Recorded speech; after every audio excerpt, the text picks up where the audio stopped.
Ladies and gentlemen, good afternoon. So I realize you guys were in the midst of some conversation beforehand. You guys recognize who the artist of the week is? Fashtockler. I'm sorry, what? My goodness, I didn't know I had such a legal student. That's a good thing. No, anyway, yes, it is Frank Sinatra this week. December 12th is actually what would have been Frank Sinatra's birthday. Pretty significant. He's, to this day, the second top-selling vocalist in history. Okay. Of course, he had a much longer career than Adele did, but we'll see what happens with Adele. Anyway, I had a chance when I was growing up to actually see Frank Sinatra perform several times. And one of his very favorite toasts, and he would oftentimes have a frosty beverage up there on stage. And about halfway through the set, he would toast people, and he would say, may you all live to be 100 years, and may the last voice you hear be mine. All right, so what is on tap for today?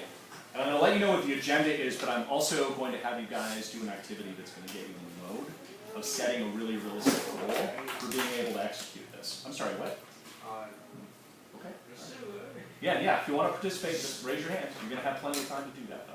All right? So I'm going to give you guys a mini lesson after you goal set on steps 4 and 5, which are going to be the steps you'll complete in this project time, and hopefully as PLT at home. And then 5 is going to be a step you're actually going to do in PLT the next time we get together on Thursday. All right? Regardless of where you are on the steps, and I've done quite a bit of work in the PLP tool, seeing where you're at, it's going to be independent work time if you're still on steps 1 through 4 at this point. So based on the goal setting that we do, and then the lesson that I have after that, you'll have a much better idea of how best to spend your time, certainly to catch up on the steps if you need to, but to set yourself up so you can be successful for today, and then again when we get together on Thursday, which I'll give you more information on as soon as we get to the new lesson. Okay? Step 4 is due on Thursday for you guys by the time that you walk into class. You're going to have a significant period of time to work on it today, but you definitely will probably need some PLT, PLT at home, to be able to complete this at the beginning of class on Thursday. All right? Any clarifying questions on that? Okay, cool. You guys may ask questions about that later. It's fine. What I need you to do now is to warm your brains up a little bit.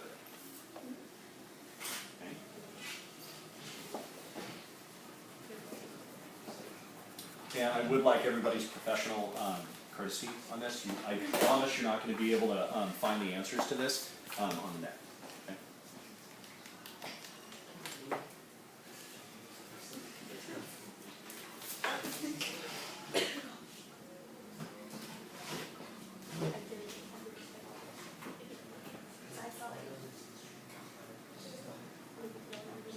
Read the 3 sentences, think about the things they have in common, and then go ahead and share out at your tables when you think it's right what you think these things have in common.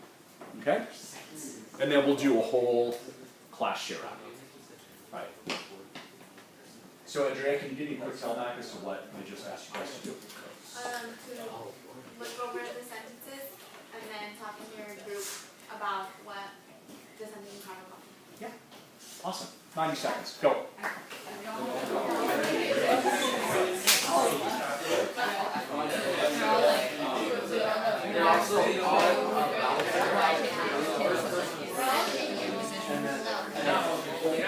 They're not all statements, though. One's personal, one's an opinion, one, and then one's fact, they're all relative.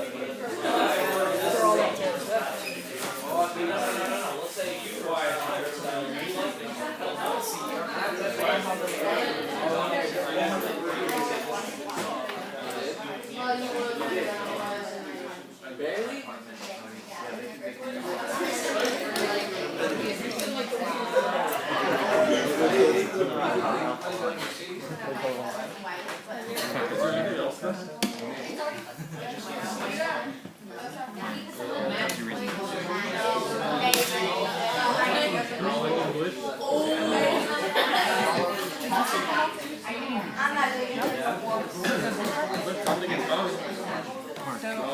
said that it was like the little Yeah, the first two 10 words. it's like Minus the claim $50 evidence and reading. the All right, ladies and gentlemen, let's bring it back together in 6, 5, 4, 3, 2, 1. Grace, what's one thing that these sentences have in common? It's kind of dumb, but like I said, they each have a little bullet point thing. They each have a little bullet point thing. Absolutely. Excellent start.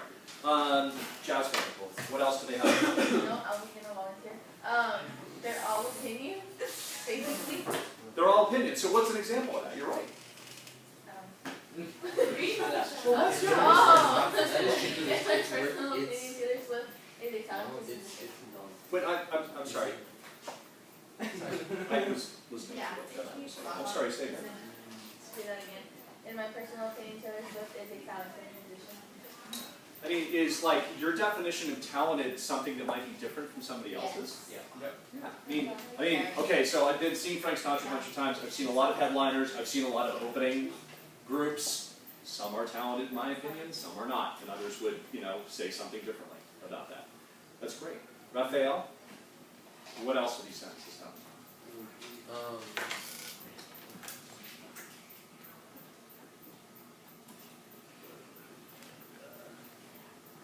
They're all kind of about Taylor Swift. They're all about Taylor Swift. Absolutely. Edwin, what else do they have in common? The word is. Pardon? The word is. The word is. Definitely. In terms of structure, Mr. Anaya, what else do they have in common? They're all about the same length. Okay, all about the same length. Mark, what else? Period. Definitely. Let's look beyond like the grammar. What else do they have in common aside from the fact that they deal with opinion? Alexis.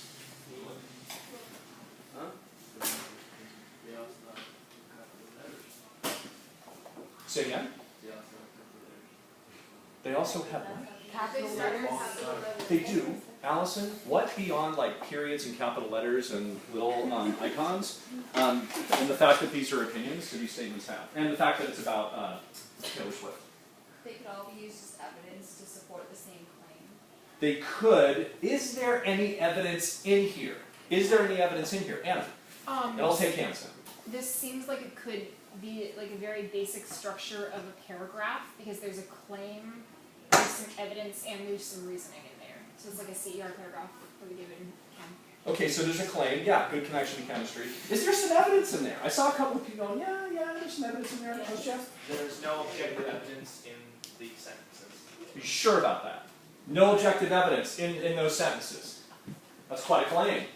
No objective evidence. Tulsi, do you beg to differ? Well, I was gonna say like the evidence that the album's worth $50 and that the evidence about hearing style, that's evidence of that happened. That could be evidence of somebody's what? Actually, Opinion. That's not evidence of somebody's opinion, right? That's where you're actually starting to get into sort of like the rest of your claim. Is there actually a piece of evidence in here, Bryce? In that same part, it's worth its $15. The fact that it says it's $15, that's evidence that the song costs $15 on iTunes. It is. Now, you need to kind of separate that out from, like evidence that like supports an opinion. This is a fact. Okay. All right. Any other things they have in common? That's really good. You guys are starting to kind of like really start to dissect this. That's excellent. Anything else you guys notice in common? They're all good things about everything. They're all what? Good things. They're all roughly have the same perspective. Yeah. The Taylor Swift is what? awesome. Like a talented musician, like Yeah. they say she's a talented musician, and then if it was like a different kind of sentence, they would say like the album's not worth $15. So they have the same point of view. Yeah. They appear to have the same point of view. Bryce? Two other things that could be evidence are, one, when it says, I know this is true because I've heard style with my own ears, this is evidence that they have listened to one of Taylor Swift's songs. I'm assuming that's the name of one of the songs. The other piece of evidence would be saying that Taylor Swift is a talented musician, is evidence that Taylor Swift has made music. What's missing to truly make that like a fact? What's missing? Didn't expect that the conversation would go this way, but what's missing? What's that? The claim that she wrote. Like, That what could is be. it? That could be. So let me ask it another way. So you get home really late, and then your parent or your mom, your dad asks like where you were, and you say, library. What's the next thing your parents probably gonna ask, Rebecca? For evidence. Okay, and what would the evidence of that be? Show me that you got. Well, yes, proof, but what would that proof be? That your work's done. That your work is done, but you could have done that somewhere else, right? Corroboration, ladies and gentlemen. Was somebody else there when this person bought the album that was worth $15? Anyway, not where I expected. However, where I'm trying to get you, aside from the fact that you guys started with, oh yeah, they all have these little icons in here and they all have periods, the fact that like it has a point of view. These are all definitely opinions. There is a piece of discrete evidence in here, hard evidence in here, but that needs to be separated from the claim, as you guys pointed out. All three of these are what are called tautologies, okay? So they're sentences or phrases that have an unnecessary repetition in them, okay? So, for example, in my personal opinion, what else is an opinion aside from the fact that it's personal? It is what it is, right? That's a repetition. Her newest album is worth the $15 price. Tautology, it's a repetition, you don't need it. I mean, you could say $15 and drop this, right? You could say, in my opinion, and drop the personal, right? Those are both tautologies. In the third case, I know this is true because I have heard style with my own ears. If you've heard something, granted, did Matthew at the camping trip at the beginning of the year, right? And he's up there on stage and he's doing his thing, and so many people are listening with their eyes.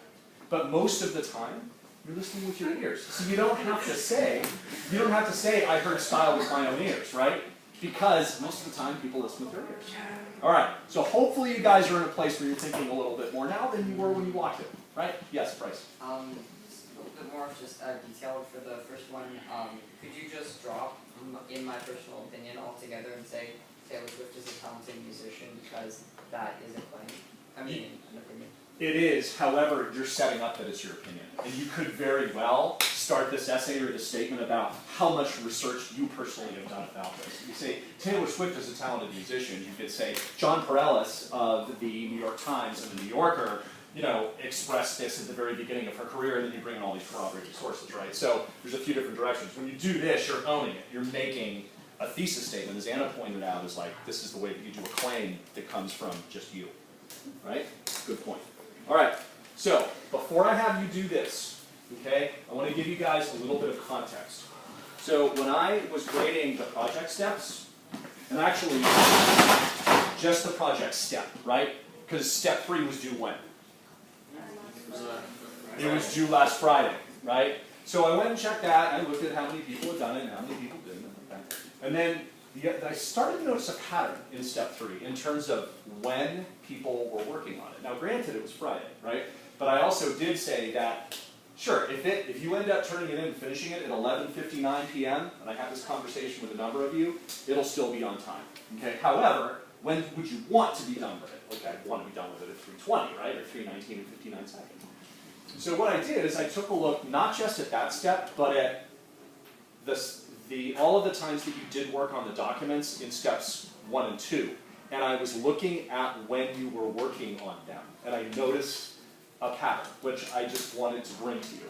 And I wanted to see if you saw the same pattern. So this is the percent of you guys in this class that worked who did PLT at home. And the definition of that is what? If it's PLT at home, it's what, Edwin? That you do what? Yeah, that you're working at home, or certainly, is PLT at home mean that you're working during office hours? Not necessarily, right? So that's like a Tuesday or a Thursday when you go home, or could you do PLT at home somewhere else? Hey, do it at the library, right? Anywhere that's not school. Work you're doing after school that's not at school, right? So 21% actually did PLT at home. That means you actually worked on stuff after 3:20. Okay, on steps 1 through 3. This is not just on the one step. This is like since we started the project 3 weeks ago. Barely more than 1 in 5. 16% of you are on track for this project. Not for A-Push, not for your classes. 16% on track. Do any of you guys see a relationship between these two numbers?